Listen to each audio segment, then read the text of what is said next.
Une législation israélienne réglementant les ONG étrangères a été de plus en plus utilisée pour refuser leur demande d'apporter de l'aide dans la bande de Gaza, selon une lettre signée par plus de 100 ONG publiée jeudi. Les relations entre les ONG soutenues par l'étranger et le gouvernement israélien ont longtemps été marquées par des tensions, les autorités accusant souvent ces ONG de partialité.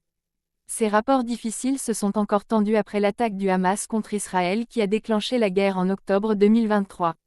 Les autorités israéliennes ont rejeté les demandes de dizaines d'ONG pour apporter des biens de première nécessité à Gaza, affirmant que ces organisations plus ne sont pas autorisées à fournir de l'aide plus, indique la déclaration.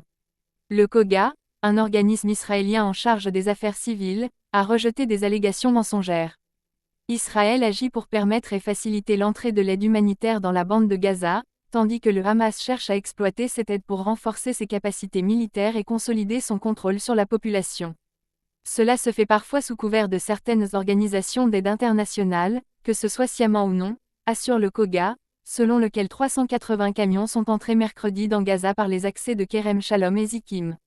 Le directeur du réseau des ONG palestiniennes à Gaza, Amjad Al-Shawa, a au contraire affirmé à l'AFP que le nombre de camions entrant dans Gaza, chaque jour, est seulement compris entre 70 et 90 au mieux. Israël continue d'empêcher les ONG internationales d'y faire rentrer leurs camions, a-t-il ajouté. Millions de dollars, en attente.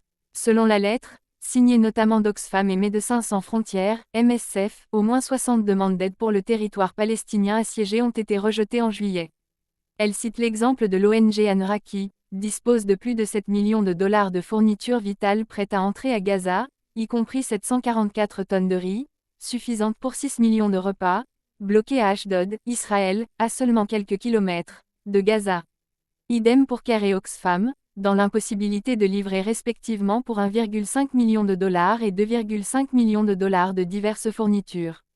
Le gouvernement israélien a approuvé en mars un nouvel ensemble de règles encadrant les ONG étrangères qui travaillent avec les Palestiniens.